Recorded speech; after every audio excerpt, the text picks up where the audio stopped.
இன்னைக்கு பாலியல் குற்றவாளிகள் எடுத்து பார்த்தா நிறைய. நீ ஏன் பாலியல் குற்றவாளிக்கு அடைக்கலம் கொடுக்க பாத்தீங்கன்னா கடந்த 5 நாட்களுக்கு முன்னாடி இது லைவ் நடந்து சொல்றேன்.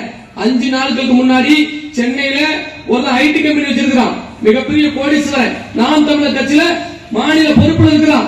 அவன் அங்க ஒரு 50 பெண் பிள்ளைகள் வேலை பார்க்கு. அந்த 50 பெண் பிள்ளைகளையும் பாலியல் ரீதியாக அவன் துன்புறுத்திருக்கான். அந்த பொட்ட பிள்ளைகள அதுல 3 பிள்ளைகள் தைரியமா வருது, நாங்க இவன் மேல கம்ப்ளைண்ட் பண்றோம் சொல்லி. அந்த பிள்ளை அந்த 3 பிள்ளைல ஒரு பிள்ளை நம்ம முக்குளத்தூர் தஞ்சாவூர் பிள்ளை. அப்போ சென்னை கிண்டி ஸ்டேஷன்ல கம்ப்ளைண்ட் பண்றாங்க. இன்ஸ்பெக்டர் போலீஸ் வந்து கம்ப்ளைண்ட் எடுக்கல, 3 நாளா எடுக்கல. நக்கீரன் கோபால்கிட்ட போன் பண்ணி சொல்றாங்க, அவங்க சொல்லியுமே எஃப்ஐஆர் போடல. இதெல்லாம் அந்த மேடையில பேசுற ஆவணமா இருக்கும், அரசும் பார்த்தோம். உடனே எனக்கு போன் வருது, அங்குள்ள அட்வொகேட் அடிக்காங்க. அப்ப அங்குள்ள சொல்லணும்னா எப்ப பிவிடின்னு ஒண்ணு இருக்கு, நம்ம சமுதாயத்துக்காண்டி அவங்க எதாவது செய்வாங்க, அது பொட்ட பிள்ளைக்கு ஒண்ணு விட மாட்டாங்க அப்படின்னு சொல்லி சொன்ன உடனே எனக்கு அந்த குடும்பம் கால் பண்ணுது. அந்த குடும்பத்தோட வக்கீல் போன் பண்றாங்க, சேஷன்ல இருந்து அடிக்காங்க.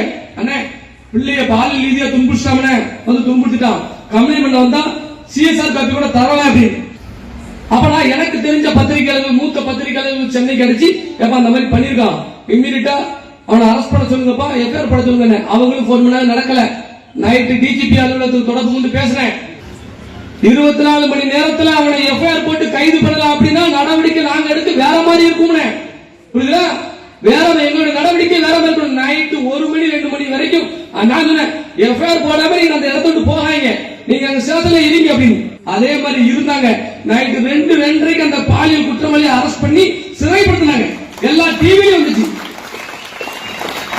எல்லா டிவிலையும் வந்துச்சு. இந்த மாதிரி பல்வேறு இடங்கள்ல குற்றவாளிகளை நம்ம இங்க இருந்துகிட்டு கைது பண்ணிட்டு தான் இருக்கிறோம்.